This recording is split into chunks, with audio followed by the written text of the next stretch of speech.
Students, welcome to my channel literature Gyan. हमने शुरू किया हुआ था संत काव्य और कबीर। आज हम इसे कंप्लीट करेंगे। हम इसकी काव्यगत विशेषताओं में छठे पाठ पर थे।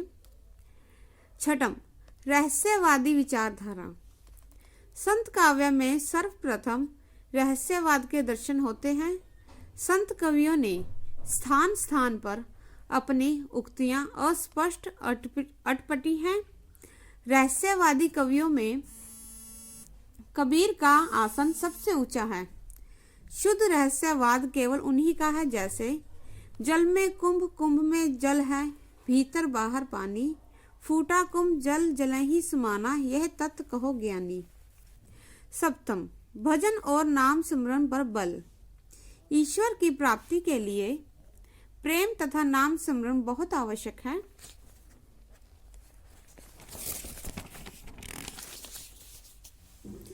प्रेम के सामने और कुछ भी नहीं है।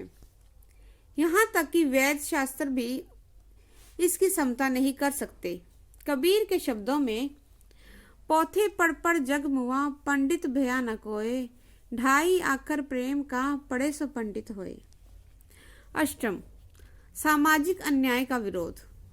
अधिकतर संत कवि समाज के निम्न वर्ग से संबंधित थे।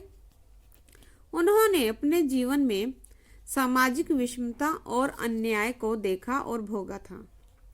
उनमें इसके प्रति विरोध भावना होनी स्वाभाविक थी। आरंभ में इनके विरोध का यह स्वर सल सहज था, किंतु कबीर ने इसे आक्रोश में और कटुतर बना दिया। उसने अपने समकालीन समाज और उसके विविध पक्षों पर कटु तीखे प्रहार किए। उनकी व्यंग्योक्तियों ने उनको सुधारक और युग नेता बना दिया। आज तक हिंदी में ऐसा जबरदस्त व्यंग लेखक पैदा ही नहीं हुआ। नवम, लोक कल्याण की भावना। यह संत कवि मात्र विरोधी नहीं है। इनके व्यंग विरोध का मूल उद्देश्य लोक कल्याण करना और सच्ची मानवता की प्रतिष्ठा करना है। वह तो सबको हरि का बंदा मानते हैं। वह लोक कल्याण भी ब्रह्मांडम्बरों से नहीं, मन की पवित्रता से करते हैं। दशम, माया से सावधानता। संतों ने माया से सावधान रहने का उपदेश दिया है, क्योंकि वह सोचते हैं कि माया भक्ति के मार्ग में सबसे बड़ी बाधा है। यह माया अपने मीठी वाणी से मनुष्य को अपने फंदे में फंसा लेती है। माया बाधा अज्ञान की देन है और इसको गुरु ज्ञान से दूर किया जा सकता है। कबीर माया के विषय में कहते हैं, कबीर माया मोहनी, मोहे जान सुजान, भागा ही छूटे नहीं, भर भर मारे बाण। 11, नारी के प्रति निंदा परक दृष्टिकोण। संत कवि नारी के नहीं वरन उसके कामिनी रूप के विरोधी हैं। कारण समाज में नारी के भोग्य रूप की प्रधानता होना। कबीर भी अन्य संतों की भांति नारी को नरक का द्वार, अवगुणों की जन्मदाता, मोहिनी, ठगिनी, विशैली आदि ना जाने क्या क्या कहा है।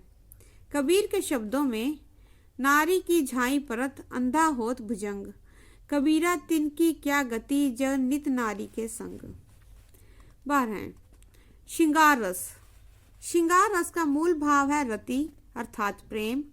यद्यपि संत कवियों ने ईश्वर को निर्गुण निराकार माना है, किंतु जहाँ प्रेम भाव का संबंध है, उन्होंने ईश्वर पर पति का और जीवात्मा पर पत्नी का अध्यारोप करते हुए विरह भावना की बड़ी मार्मिक अभिव्यक्ति की है। सुदूकड़ी भाषा, गैर मुक्तक शैली, प्रतीकात्मकता आदि अन्य शैलीगत विशेषताएं भी जो संत काव्य की विशेषताएं हैं, कबीर काव्य में भी उपलब्ध होती हैं। अंत ये कहा जा सकता है कि कबीर काव्य में संत मत की सभी प्रमुख विशेषताएं विद्यमान हैं और वह संत कवि माला में सुमेरु की भांति महत्वपूर्ण है।